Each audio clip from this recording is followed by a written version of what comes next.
Hello everybody, welcome back soldiers, welcome to our bi-weekly Devstream. Today, as you can see, we have a very special guest. Myself, I'm back from two Devstreams that I was not here, and we also have KFC with me. Hello guys. I am HB, and this to my right, your left, I think, it's Mark. How's it going? So, hey guys, I haven't been here in a while. Have you actually missed two? I missed two because one of them I couldn't speak and the other one I was Oh yeah, your dental surgery. Yeah. Right. So Okay. what has been happening on the last 2 weeks? Same stuff. Since I just came back, I know nothing. Yeah. No, there was a lot going on. I think there was a lot of planning over the last couple of weeks. Since the beginning of this year, actually, it's more. I think if there is one big difference between this year and prior years is that we're trying to plan further ahead, and this is required because some of the changes that we're going to be working on are larger than usual and require more logistics, much more planning and like forethought, right? So that's what we've been really busy on, but it's been difficult because we also have to like juggle the update schedule, which is relentless. But we'll be talking a little bit about the roadmap later, and also about how we're going to be getting rid of skirmish mode, which I'm so excited about. I'm so excited that we're going to get rid of skirmish mode because it served us well, and it's done a great job in what it needed to do. But our vision of the game was always about a single war, all the way back when we decided to work on the One World update. For those of you that have been around that long, everything that we talked about then is still true, and we're still working towards that goal. And just getting rid of skirmish is sort of a part of that, right? Yeah, skirmish was basically like a first step into getting there, because remember before skirmishes we would have like these low times with like matches that actually had no impact whatsoever and didn't mean anything. Yeah. And then we added skirmish as a way to do a little bit of a bridge in between the wars. And now we're going to be moving forward. It's like the cocoon, right? Exactly. You need it there first before you can. Yeah, it's interesting because I think skirmish is kind of almost like the legacy system from the weekly wars. Like the weekly wars, this is like the final death knell for them. Sorry, weekly wars. Oh, I wonder how many people from the weekly wars are still here. Oh, quite a few. There's people from the combat prototype. I know. Yeah. Which is quite surprising. Yeah. So. Yeah, no, it's pretty cool. I'm looking forward to it. There's a lot to cover. And hello, everybody who's been saying hi to me. Yes, this is me, the person you've been talking to for months and years. This is Crazy Flying Chicken, our community manager, one of our devs that has been. He usually is not in the office all the time, so he's visiting us. Actually, how long has it been since you've been here? It's been about a year. Yeah. It's been about a year. Okay. Yeah. So I'm in town, Goon Boon. You want to go out for dinner sometime? Oh yeah. Silence. No response. Well, we want to move up then? Yeah, sure. Let's go into the community highlight snippets, which this time they were catered and built not by me. They were built by KFC because I was away. But don't worry, I'll be back into my routine of choosing them. So it's going to be a surprise for myself as well. I'm looking forward to it. Let's move on to community highlight snippets. Matt, you want to switch us over? Thank you. All right. Yeah. Community, there's something broken with this. I'm going to have to use the mouse. That's fine. There you go. Yeah. Okay, so the first thing I really wanted to show you guys, this was something that actually came out more than 2 weeks ago, but I wanted to give them a chance to sort of finish it. This was the logistics tool that was created by Casto. It's actually, we got a link up for it on the Foxhole game website now. Nice. You sign in using your Steam profile, which keeps you logged in, and then you can create rooms, and then you can sort of update this map and coordinate your logistics teams together this way. I think the coolest part about this is that because he put so much effort into like keeping the rooms separate that you could actually have these set up just for your team, so that you're not not exposing it. It's really cool. That's something that we talked about doing a lot of times, but we aren't as great as Casto. Can we just open a browser in game and? Yeah. That's pretty cool. I think I might have seen an earlier version of this. I'm not sure, but this is really impressive. Yeah, he was showing us throughout his development, but I think it's finally done now. And so it's out. Like I said, I put it up on the Foxhole website. You just go to foxholegame.com and then it's under the community sites. I've got Casto's logistic calculator. How detailed is this? Can you actually see the facilities or? Yeah, Wow, so it that's doesn't crazy. load it. I think it's almost like a pointed request to have the facilities loaded into some kind of API key. But That is crazy. you I can have go so in many and- questions that are racing through my head, but I'm not going to ask them now. But maybe I'll ask them offline or something. But, yeah. Well, ask Casto because he's really proud of this work. So It makes Crazy. sense. That's yeah, awesome. It's fantastic. Shall I move Cool. on? Yeah. Cool. Okay. Yeah. All right. do you wanna- So this one is a video as well. Yep. Are we gonna have problem with copyright tracks with the music? I don't. We might actually. Yeah. Okay, so I'm gonna try to mute it right away. Umber Wildwood. Oh, these are cool. I love these. These are time lapses of invasions and things like that, right? Yep. This is not the first one that we've seen, but it's always really cool to watch that them. is so cool. Yeah. Yeah. Yeah, Mulan's been doing these pretty regularly where he's just been leaving his character logged on and just recording the map and then fast forwarding it. And these are just absolutely incredible. It's actually incredibly beneficial to us level designers because we can see sort of your thought processes and how you move from town to town. This one was particularly exciting because it had a major warden invasion with 3 different clans landing in 3 different places to take Umbra Wildwood. That is fantastic. You know, the one, like, each time I see one of these, I'm always thinking, man, if we ever have to change the map intelligence system, like, it's gonna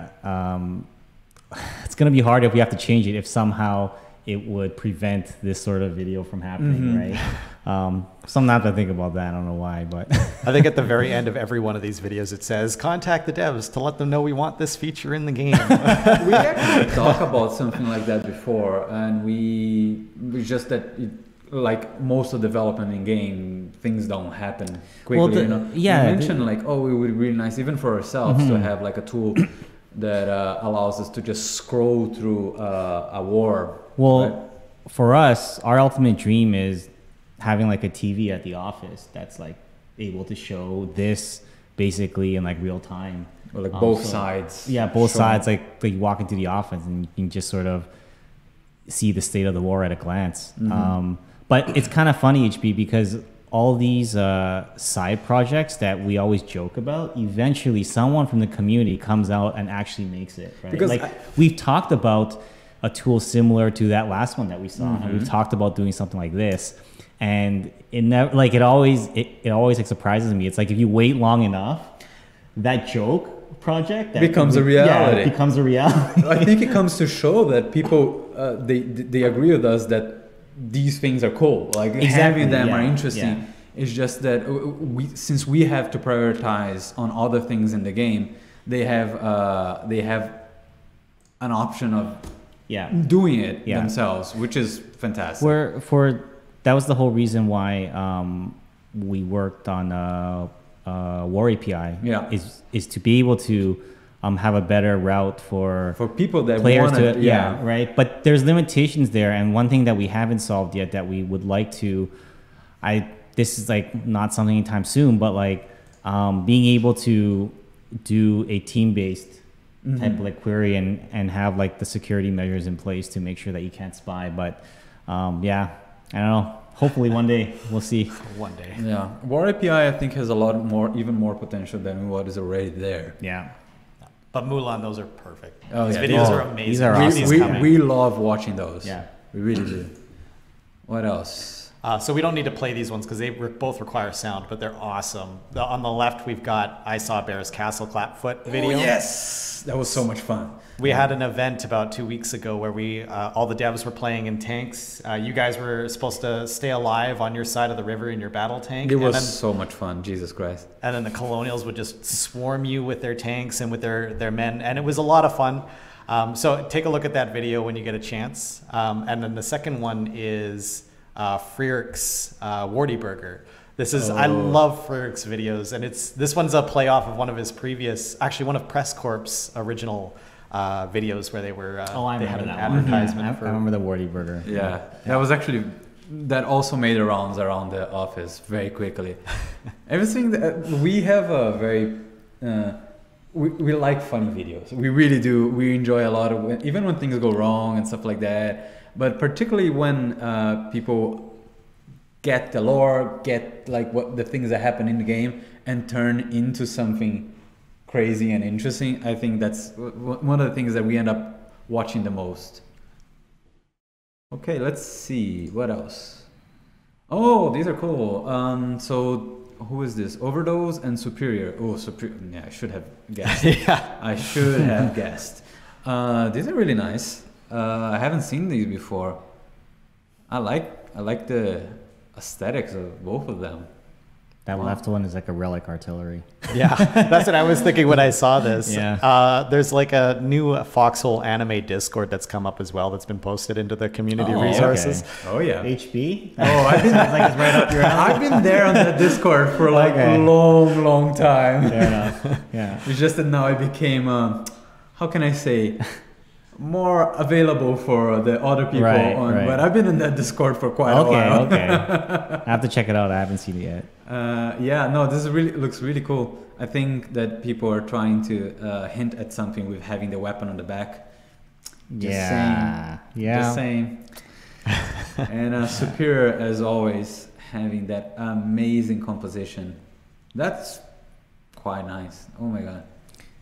I love that guy running on the tank like he's about to throw a grenade in through the top hatch. Yeah. These are all, I feel like fan art is all secretly like feature requests. Yeah. Everything is like hidden feature requests. It's a very, very subtle way to nudge us in the right direction. Exactly. Yeah, no, I think it's really cool. Quite amazing. The art contest is still going on. Yes, I have a slide for that one coming up, I think. Oh, Commissar Jimbo. Really cool. Oh, I'm so glad. The last time that I was in the dev stream, he announced that he was coming back, right? I'm glad to see that he is in fact back to the game. He certainly meant it. I mean, he's been pumping these out every community highlights, and they're getting longer and longer. This one's 11 pages long. I couldn't fit them all on there, so yeah, you should see the full one in the community highlights when I release it on Thursday. It's really cool. Wow. Yeah, he has been doing this for quite a while. He knows how to do it. He was here during the combat prototype, right? Or I'm pretty maybe shortly after. Shortly after. Yeah. He was definitely here since the beginning. I think he was the first one that had like decided to deal with music and yeah, like he was one of the first like that did that type of type of fan art, right? Was him. It's really, really cool. I'm glad to see. I would love to see him and Press Corps doing like something together. That would be like fantastic. The chat's freaking out. They're like, Kago's colonial question mark? I think you guys like remember that golden rule. I can't remember the name of the rule, but if there's a question mark at the end of a headline, the answer is always no. Very nice. Yes. So as we mentioned before, the Foxhole fan art contest is still going on. We are gonna be choosing. I don't remember the dates off the top of my head, but please check it out at the link that is supplied there on screen, or we're gonna put it in the description or on chat right now. Somebody's probably gonna post it on chat. It's basically you're allowed to do anything, but you have to fit into the topic of the contest. Right? It doesn't matter if it's written, if it's music, if it's a 3D illustration, if it's a regular illustration, if it's a popsicle, theater, kind of shadowy, something. It doesn't matter as long as it fits in the theme of the contest. As long as it fits on the theme of the contest, it's fine. KFC is the one that is dealing the most with it. Yep, absolutely. So again, it could be literally anything. So it could be cosplay, could be a dance number, could be a choir. And the theme is I can't remember. It's like a quote, isn't it? It's a long one. It's the spirit of man. The spirit of man. The spirit of man. There's but if you go to the site, there's actually like there's a quote that was written that it'll give you a more in-depth like idea, but it's pretty general, so pretty vague. You guys are free to do whatever you want with it. As long as we fit on the rules, almost anything is game. So make sure you double check. There are prizes for it.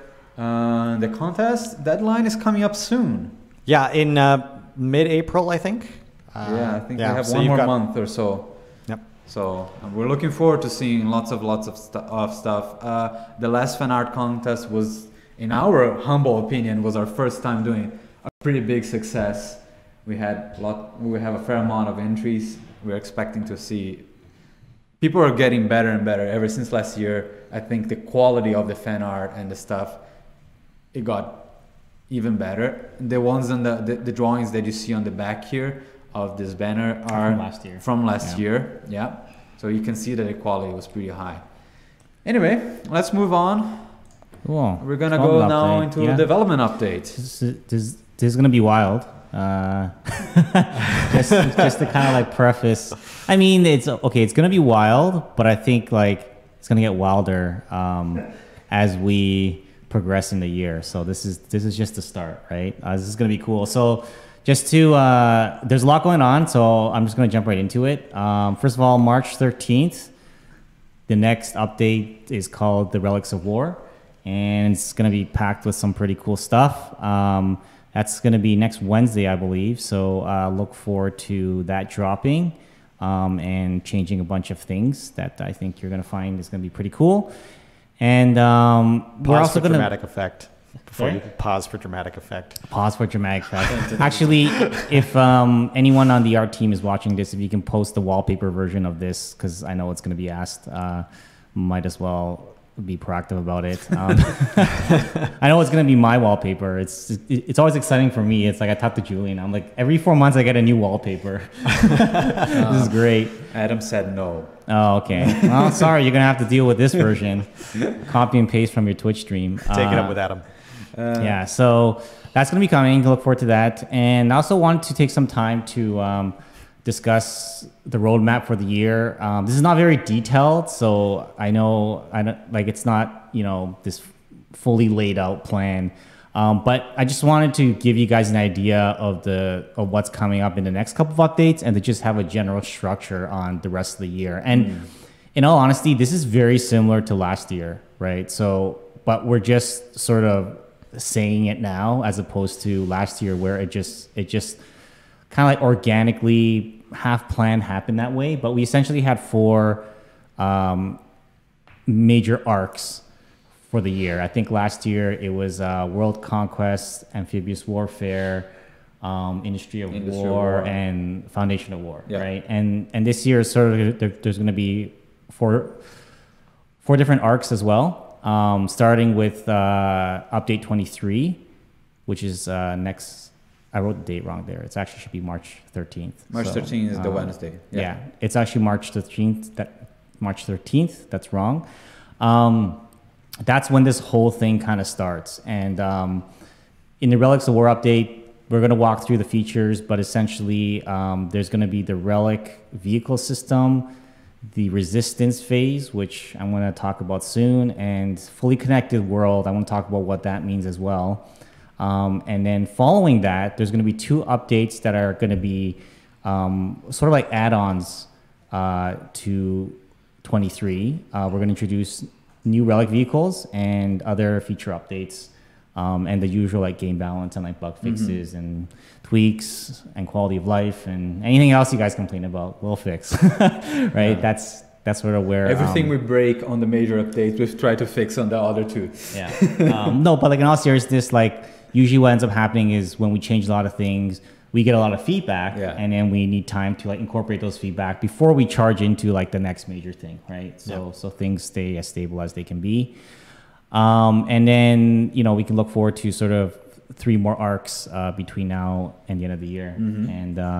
And in all this, I kind of talked about at the end of the year the major stuff that we want to work on. Obviously, base building, logistics, the intelligence game. These are all big things that we're looking at. And on top of that, there's some other really major stuff that we haven't even talked about yet. And we're not going to talk about probably for at least like another few months, but there's some really exciting stuff that we haven't talked about. And it goes back to some of the goals that we discussed with the One World update, right? Mm-hmm. It's this thing that we're constantly trying to push for, which is like making sure you feel like you're part of a large war. It's just one war, and you're sort of able to see the story evolve throughout a long period of time, right? And that means like, at the beginning we started with the weekly wars, and then we had like the campaigns, and then from there we had the conquest, and then now we're going to be moving towards more stuff to, make those stories. Some of the war stories that are happening right now are great, but we want those to last even longer and feel even more persistent. Mm-hmm. So yep. Can I I'm going to jump in there to say, sure. When you were talking about the game balance and the feedback, so there's a number of ways you guys can give us feedback, but the best ways are usually, I'm sorry to say, but it's through Reddit. If you, for example, see Mark put up a post that says something like, we want to ask you guys specific questions about world building or about base building, that sort of thing, then that's the best place you guys can leave your feedback. But if you have just general complaints and like very small things that that are not worth their own Reddit thread, you can just send me messages. I know a lot of you guys do. And you can send it to me and be like, well, I think this needs to be reduced, but try to be very specific about what you want. The kind of things that are difficult to action are when you just give me problems and no solutions. So if you have like SMGs are broken, that doesn't really help me, right? If you have an idea, how are they broken? Exactly. How are they broken, and how would you fix it? And also the suggestions in Discord. I know we don't read those all the time, but to give you guys some context into how those make it into the game, oftentimes Mark will come to me with a problem, be like, well, we're thinking about this. How do you think we should handle these? At that point, my mind is only so big. So I'll go to the suggestions and search for some of those things. So if Mark came to me asking about world building, I could search world building in the suggestions, and from there I can pull your guys' ideas. So yeah, but the game balance stuff does make it in, but just try to go down those avenues. Yeah. Cool. Thanks. So I'm gonna start jumping into it and talk about what I meant by a fully connected world, and that means that all remaining regions, which is Reaching Trail and the Great March, are going to be a part of the world now, right? And one of the things that we're really trying to do, besides just making sure that every region is part of the same world, is trying to break the paradigms trying to break some of the paradigms that we had for a very long time, which is sort of these like 3 columns that you have to sort of like move up and down. And even though like in this setup here, it's still a large part of it is the 3 columns, it does change things a bit, right? Like you can kind of see like with the center regions having a longer column now, it does change the shape of the world. And this is something that we're not only pushing into for this next update, but it's something that we're like experimenting with this, right? Seeing how it would feel if the world was less rigid, where there's more choice in where you can go. You're not always just forced to go in like a single direction, right? So this is something you can look forward to for update 23. And in terms of how Reaching Trail and the Great March are going to be a part of this, we first look at Reaching Trail. Oh, sorry. Silence your phone when you're in the theater, folks. So yeah, this is Reaching Trail. And did you have any thoughts on this, Max, that you wanted to mention? There was a lot of it. I saw a couple of people mention on the chat that Reaching Trail is, one guy said, this is my favorite map. I'm really happy it's part of the world now. We really tried to analyze hard what makes this map you guys' favorite map. We even asked a couple of you guys during the roundtables. And we hope that we're going to be able to keep the same spirit of the map while still changing it a little bit. But we'll see. We'll see how it goes. Yeah, so this is going to... it's going to connect to 3 other regions in a layout that we haven't tried yet, which is sort of this 3 three travel zones that are kind of I guess this is like somewhat similar to what we do on Fisherman's Row, but it is different. It is different in the shape. So the other one is the Great March. And do you have any thoughts on the reasoning for these changes here?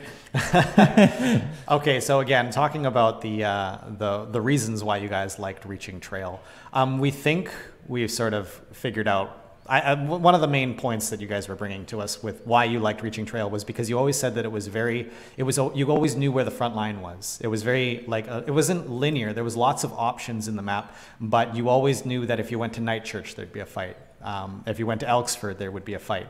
Whereas if you took that into Great March, which a lot of you really didn't like, that wasn't clear. You were never certain when you logged in which town exactly you were supposed to go to. Everybody had their own different ideas, and what ended up happening was players would be split across the whole map, and it would make it feel empty. In actual fact, Reaching Trail is almost 2 or 3 times the size of Great March, but Great March was the one that felt empty. So we took that, what we learned, what we thought from that, and we're going to try to experiment a little bit with Great March and sort of not limit you guys, but more encourage you down more, so that there's more strategic clarity, I think was the word you used. Yes. Cool. Thanks. The next thing up is Resistance Phase. So this is a little wild. It's going to be a new thing that we're going to be introducing in the next update, and that we're all going to have to slowly get comfortable with. We think it's really cool, but it's also very new. It's a new concept. It's going to be, one way you can look at it is that it's a replacement of what's going on in the game when we usually have a skirmish mode, right? So it's basically what is going to close the loop in between the wars without necessarily breaking away into this whole other setup, right? So what's going to happen is once the war ends, that's going to happen just like it happens now, and then it's going to enter this new phase, which is going to be the Resistance phase, which takes place in the same map as the Conquest. So you're never breaking away. And that basically a couple of things are going to happen at this point. The side that lost the Conquest, they convert into the Resistance faction. And a couple of other things are going to happen at this point to help the Resistance faction to level the playing field at this point, because at this stage of the war, they're basically going to be pushed back, right? So one of the things that's going to happen is a bunch of the towns will flip over to the Resistance faction. The Resistance faction will get a couple of tools. We're going to start with very few of them, and we're going to talk about that more in the dev branch. And that's there to help them, again, try to level the playing field, because they're going to be at a disadvantage at this point. And also, the tech tree is going to go in a reverse direction. So if you think about the pacing of the war, the Conquest is sort of when everything's on the rise, you're researching new tech, and this is sort of like the conclusion. You can look at it as if you know about the basic arc of storytelling, right? You have the rising action, and then you have the climax, which is the end of the Conquest.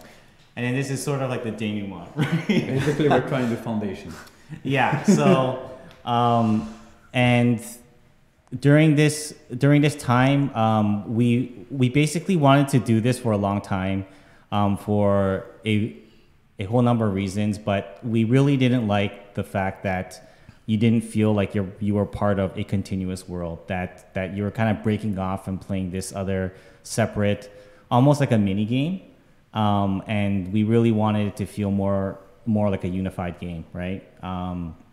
And some of the cool things. So this is you probably have a lot of questions about this, and that's fine. I think we're going to talk through it over the next couple of days. But just to give you the idea where this is going to be heading, one of the things that we want to do is we want players to be able to eventually have a connection between the wars, right? So one of the things that we're going to be looking into after this update is the ability to persist certain things from one war into the next, right? So an example would be if you built up a base, a part of that base might survive into the next war. It might survive through the resistance phase and it'll roll over into the next war. Obviously, there's a whole lot to think about there because you don't want to snowball into the next war, right? But these are the things that we're thinking about. Some of the other things we're thinking about is maybe during the resistance phase, you can build a weapon cache that you have access to once the next war rolls around. And this can serve as sort of a replacement for the supply drop mechanic that we had, right? Mm-hmm. So how about if you nuke Jade Cove and it's just gone forever? It's gone forever. That's a joke. That's a joke. And another thing that I know that you've been working on, HB, that we're not going to talk too much about now, but I'm really excited about this, right? Is the idea that you can leave behind a piece of lore that could become a permanent part of the world, right? So all those cool stories that you see people post on the subreddit, right? What if you can post them in the game and they actually survive through all these wars, and you find them like maybe like a year later, right? And you'll see it, and then you'll read about like, you know, what happened now. Yeah, we are trying to make sure that everything that is more organic. We always said that sure, it's a video game and it can't be realistic, but we always had a little bit of a foot on the realism, and Absolutely. We wanted to, like, we still have this very video gamey thing in which like the war ends and then it just resets and then it starts over again, and there's basically no context between one war and another, no differentiation, other than the things that happen in the war. And the things that happen in the war are so interesting.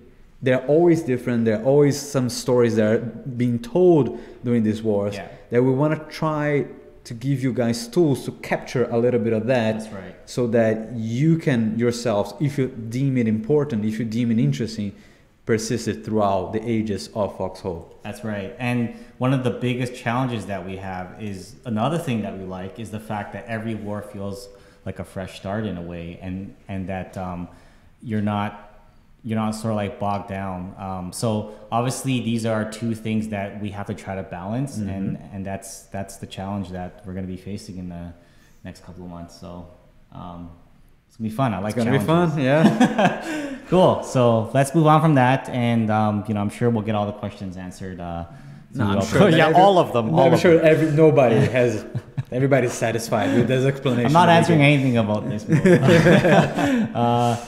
Cool. So next, let's talk about relic vehicles. So you guys know about this. This is hopefully not as much of a surprise. We're going to talk a little bit more about how this is going to work. And first of all, for those of you that haven't been following what we've said about this system, relic vehicles are basically vehicles that thematically are from the past, that you find in the world, and there's also like another way that you can make them.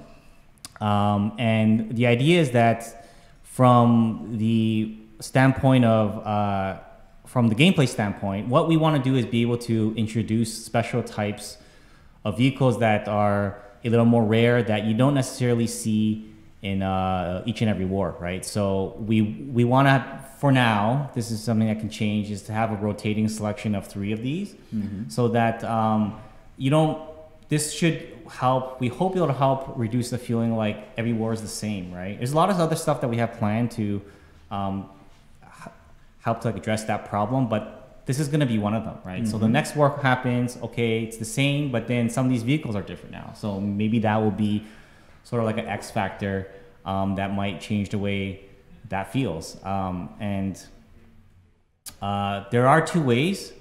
First way is through excavation. This is the way that we've been talking about, which basically you find these vehicles in the world, and you can like excavate them, and then you get to use them, right? And then the other way, because we also wanted to provide another way that you can procure these without necessarily having to walk around and hunt for them. And we also wanted to, again, give something back to the Logi players. So we wanted to provide a secondary way that you can get these, which is getting a blueprint from component mining, right? So you're mining components, and there's a random chance that a blueprint is going to drop, right? So these are the two ways. And there's obviously a bunch of questions about how we're going to balance this. Some of the things that are we've definitely thought of is that there's obviously going to be like a rarity to all these things, so you won't get like a million of like one type of tank start spawning, and then obviously that's not good. They're also going to spawn throughout the war, because a lot of people have had the question of, hey, like what if I'm not able to play at the beginning of a war, right? Or at the exact moment that this is supposed to. Or that, yeah. So that's why it's going to be spawned throughout the war. And then finally, we're also very much like aware of what will happen if you spawn like a light tank at the very beginning of the war and you didn't have any weapons to counter it with. So these are the kind of things that we're looking at. And now to actually go into the vehicles that we're going to be shipping with the next update is first the armored fighting tractor, which I know that we've already talked about this one. This is a variant of the armored car. I know you put in a couple of suggestions for this and the next vehicle, Max, so if you wanted to, you have any thoughts on that? If you don't, it's fine. But if you do. Yeah, so I mean, again, remember I was talking to you about how your feedback makes it into the game. This is one of the things that Mark came to me. We had this drawn up, and we were like, well, what should it do? How is it going to be strong? And I honestly went through the suggestions and looked for things like armored car to see what you guys wanted the armored car to be like, or what it like light tank. Look, what does he want the light tank to be like? And we took those suggestions, and then we sort of we came up with a couple of different ideas, and this was what we sort of came back with. Cool. Yeah, so there's the stats, and the next one here I'm gonna run down, which is the Storm Tank. And this one, the biggest thing about this one is that the forward armor is pretty insane. We went a bit too far with it, but one thing that we really want to do is to make sure that they actually feel like a different thing. It's not just like the same as a light tank, but just slightly tweak stats that you don't really notice and that don't really matter. We really want these vehicles to stand out, because if they don't, it's not gonna make the war feel any different, right? Yeah, we're excited to see how you guys are gonna use this. And then finally, the third vehicle is a new Logi vehicle, right? Yay. The repurposed truck. It's a little bit of a weird name. Look how happy it looks. I think we'll come up with something better in the future. It does look like it has a smile. Yeah, I know Matt's at the corner there like, oh, I can't wait to make up the actual names. And then it's going to be like, oh, the old truck and all stuff like that. It's just, yeah. Oh, okay, yeah. So if you find one of these, it's going to be great to use, because it obviously has like a lot more slots. And it is slower and it's less health, but it's actually not significant, right? So it's almost like roughly the same as a normal truck, except you're able to carry about 33% more than what you normally can. So I think hopefully Logi players will find this kind of exciting. Yeah. And then in beyond update 23, update 24, update 25, there's going to be new vehicles there too. So we'll look forward to that. Stay tuned. And that's kind of it. There's one more slide right after that one that I had to sneak in there. Oh, is it going to be after this? Yeah, I think so. Okay. There you go. Klaus, Trisha, and a bunch of the 82DK guys were talking at me nonstop about the different kinds of like weights and stuff, and how they wanted to have some input in it. And I promised them that I would show this one to you guys if they came up with their own. So I was like, all right, well, there's a tractor out, and then they haven't published any stats yet. So here's some stats from Klaus and from Trisha. That's really cool. Beautiful. There you go. That's it. You can go back to QA now. Cool. Awesome. So if you guys have any questions, this is the QA portion of it. There's a FAQ link that I'm sure our moderators are going to spam in the chat. And some of the most common questions are there. If not, send us questions and KFC will read them out for us. Yep, absolutely. I'll also be on Discord after this dev stream. If anybody has any pressing questions they want to ask, I'll just hang out in the Hangouts channel or something. But we actually had one from way up earlier that Matt logged carefully, and it was, I don't see a full release on the roadmap. When is that happening? A bunch of people. Yeah, it's a very good question. Right now, so it's always been our plan that there are certain large parts of the game that we're not satisfied with, right? And I listed some of those at the beginning of the stream. A lot of it has to do with like the logic game and like base building and like map intelligence and all that stuff. And we don't want to just force that release until we are satisfied with that. And obviously there is a balance because we're never going to be satisfied. But I do think that there are certain things that we just wouldn't be happy with, right? In terms of roughly where our minds are at, we're thinking like there's probably a very strong chance that next year, mid next year, is I think we'll be able to knock off a lot of those big problems. But this is obviously like a loose date, right? Mm-hmm. But it's not our plan to be in early access forever. We're not like a forever early access type of game, but we are a forever Foxhole type of game, whatever that means. Like we do want to continue working on it after 1.0, and the only difference being that we're probably not going to make as many like experimental type of changes at that point, because the expectation, like right now we're still comfortable with like removing entire like game modes and things like that, and that's the kind of stuff that we want to try to avoid to do too much after 1.0. The game is still gonna, we're still gonna add features, we're still gonna make it better, we're still gonna add new vehicles, content, and all that stuff, maps and everything, but we'd like not to rock the boat too much, because it's a little weird if you bought like a 1.0 game and then you woke up the next day and it's like, this game's entirely different, what the hell? Right? I think it's a little bit more acceptable when we are people that are buying into the early access, they understand that this game is in active development. Yes, yeah, that's right. So okay, the next question I have here is from Ferret21. Will there still be port bases in Callahan's Passage and Heartlands? You want to answer that one? I think the answer is no. Where will they be? Where are they going to be? They're probably going to be in Great March and Reaching Trail. So it'll change the dynamic, we hope, a little bit. But we don't expect it to really alter the way you guys play the game. It's just that center column is going to be a little bit longer. Our hope is that you guys will transition a little bit more to the left to right, but we'll wait and see. We'll see how that goes. Nice. All right. Do you want to add anything to that, or no? That's okay. Good. Yep. Will we be adding uniforms this year? This is like a HB question. Uniforms. Actually, I don't know if it is a me question, in as much that it's more of a roadmap question.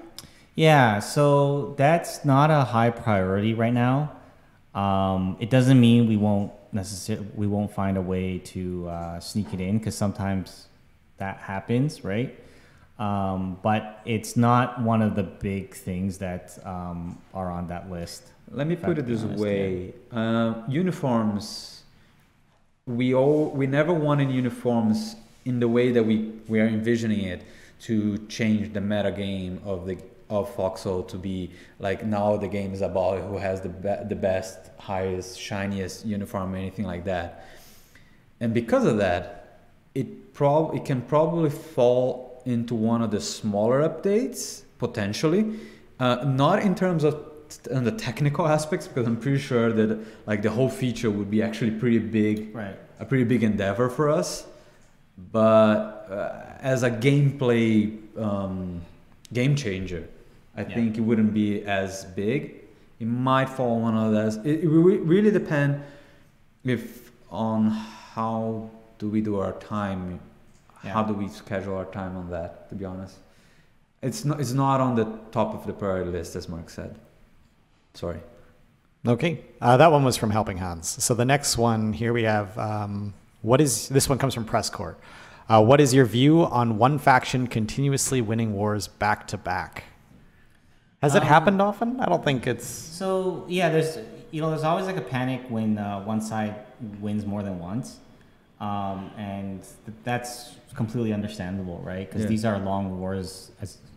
But the one thing that we've kind of relied on and seen over like the last 2.5 years, actually, of running this game is that it never stays one-sided for very long, right? And we're not even entirely sure ourselves why that is, but just when we start to panic about it, be concerned, right? Then the other side wins. We're like, oh, okay, well, it looks like there was no point in like worrying all this time, right? And that's not to say that there's no like balance issues, right? Like they're obviously, it's not a perfectly balanced game because that's just impossible, right? There's no way for it to be perfectly balanced. But we changed things enough that we found, it's never been, if you can go back and look at the history of the wars, right? Like, walk into the Monument Park right now and you can see it's like, it's proof, right? Yeah. It's proof right there. So, that's kind of where we stand on it. And I'm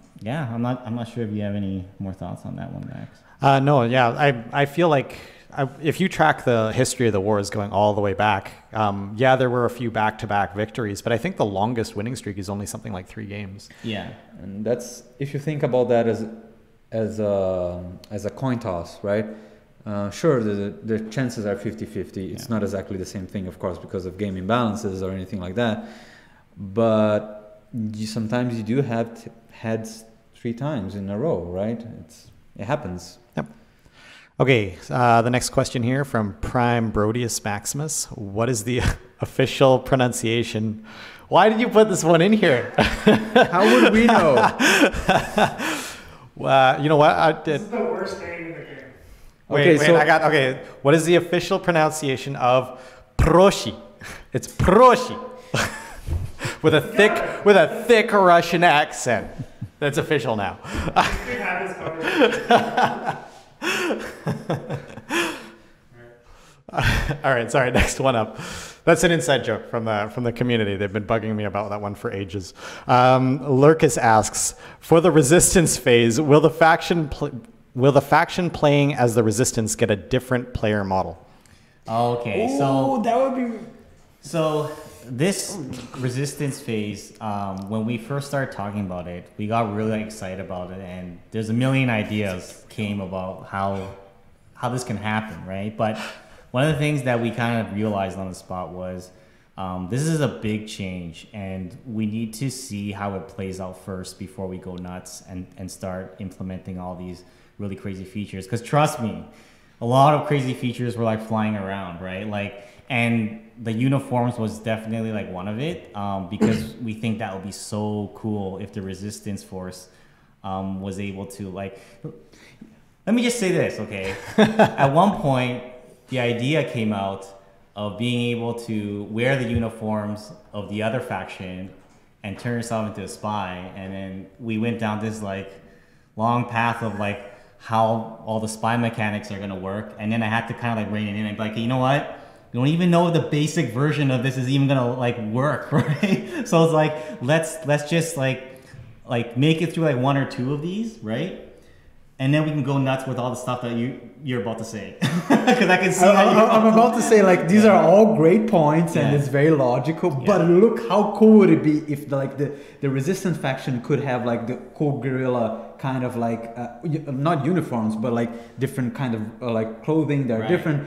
But the winning faction, we finally introduced uniforms on this part, and then eventually when the war goes back, just like the tech tree, they go back to wearing uniforms because they are back to being militarized in a more regular, like everyday fashion. So like during the resistance phase, the winning side has like different uniforms for what they did during the war, and the guerrilla gets like different kinds of like clothing. That would be so fun. I mean, there's a lot of really cool things about it, and we do it now. and we basically sifted it down to one of the tools, I guess I'll touch on this really quickly, but one of the tools that the resistance side is going to get is the resistance camp, which is basically a very simplified version of a fob that you can build without a CV, which is pretty wild in itself. But we sort of sifted down to that, and we're like, okay, we don't want to go too crazy yet because it just might be too wild. And then even though it's going to be a short phase, right, of like weeks and weeks of a war, this is only going to last. Our reasoning was, it's 48 hours. How bad can it be? Is sort of where we're at. And then no matter how crazy it gets, we can kind of tone it down and turn it into something that works better, which if you recall, when we first did skirmish mode, it didn't work that well either. Remember how we had to change it? Because it was really, there's a lot of problems with it. And we think there's going to be some friction there. So this is kind of a message to you guys as well, is that sort of try to keep that in mind and get all your feedback ready, because we'll be ready to make changes. Right? Right. Can we just rename them to Rebels? Rebels? Resistance? It's the same thing, right? It's just rebranding. It's fine. It's the same thing. If the players give that feedback, maybe we'll consider it. Down with episode 7. Sore topic. This one comes from Doomguy117. How would you deal with relic tank hoarding of clans? Some may see these limited vehicles as clan vehicles. Was that last part? I thought the hoarding part. But so the concern is that some clans may see these vehicles like they belong to just the clans or just the organized groups of players. Right. So the one good thing, this is one of the reasons why we provided the second option, right? I mean, ideally we wouldn't want that to happen regardless, but the second way to get it through the blueprint drops was the exact reason for it, right? Because we knew there were certain players out there that might not be able to be as involved in procuring them in the wild. You're right. So then we decided, here's a second way, right? So hopefully that will help with that, right? And like any new system, we also have to figure out what's actually going to happen, right? Once it's out there. So yeah. Alrighty. Torrento asks, in the resistance phase, can people join the maps before the uprising, or is already going to happen right after the end of the war? It's going to happen right after the war, right? So there is going to be the victory phase, and there's going to be certain rules there, so it doesn't get too crazy at that point. And then it's gonna roll straight into the resistance phase. So everything is gonna remain in the world, right? There isn't like a reset, and it was important to us that this didn't feel like a fresh start, because the fresh starts should really come at the start of the conquest, right? This is sort of like what happens after the war, and in terms of the theme of these wars kind of happening like back to back, right? It's like, this is what happens, right? This is why the tech tree restarts every time, and it's a bit of a MacGuffin, of course, but this is sort of like, okay, this is how the cycle happens, right? And this is why these two sides have been at war for so long, right? So. Okay, we're gonna ask just one or two more here. So I'm gonna drop down here. Whoop, that's not my mouse. How long? This one comes from Hetzakotl. How long do you think the resistance phase will last? For now, we're aiming for short, the same amount of time that skirmish usually lasts, because again, there is that question of how wild is it going to get? What are the unknowns? And we think that 48 hours, 2-3 days is probably roughly where we're going to start with. And if it's more interesting and we start seeing that it can go, it has legs to last longer, then we can consider it lasting longer, right? Okay, I'm just gonna fire this one off real fast. Official Ramzed asks, will grenade launchers be nerfed? They will have no time to aim. I'm not gonna finish the question, but that's the perfect kind of thing you guys want to send me on Discord. That's right. Yeah. Like, if you have an idea for how you want grenade launchers to be fixed, then you send that to me on Discord. But come up with the solution first before the problem. Well, the solution and the problem. Just think about solutions all day, not knowing what the problem is. All right. Last one? Yeah, last question. This one, I'm going to keep it relevant to the stream. This one comes from Kloos. Can technology only increase in the live war, and can technology only decrease during the resistance? Does the tech level drop until it's Stone Age, or can it stop partway? So basically, it's going to decline at a rate that's the same for both the factions, and it will be to start. It won't just like it will make sure that the decline is fair for both sides, right? So like one side won't be going faster than the other, and the rate that we're going to set it at is going to be too slow for the entire tree to be gone by the time the conquest starts, right? So we're going to be balancing it in that way, right? So to answer the question, we're aiming for like, you know, it probably declining maybe like half to 2/3 of the way, roughly in that sort of area, but we'll see, right? This is definitely like a balancing thing. 100%. Yeah. All right, wonderful. So if that's all the time we have for questions, but if you guys do have a question that you want answered, and HB's been putting up the YouTube videos. We missed last week's, so you'll just get them, I think both of them this week. Yep. Okay. Possibly I'll try to do them today. I don't promise. So if you want to ask a question, you can ask on the YouTube video. I will do my best to answer those as best I can. I'll also hop on Discord for a short while after this stream if you guys want to talk just about anything. Yeah. Anything else? Perfect. No, it sounds. Do you have your usual? Oh yeah. So closing comments. If you haven't joined our Discord yet, join our Discord on discord.gg/foxhole. Foxhole game. I never remember. One of the two. I'll post the link up there. And these dev streams happen every 2 weeks on Tuesdays at 2 p.m. EST. Join us at Foxhole twitch.tv/Foxhole game. And yeah, that's it. Yep. If you're watching this on YouTube, for the short period that it comes out, it will probably we will have some time to answer some questions on YouTube comments as well. We're trying to do that more, as KFC said. And sorry about last week. I didn't post the video because I was away. So you're gonna have 2 videos. And last thing, remember next Wednesday is when the update comes out. Update 23, Relics of War. 13 on the 13th. 13th, yes. Not the 12th. Wednesday the 13th. Great. All right. Yeah. All right, thank you very much. All right, guys, and as always, stay foxy.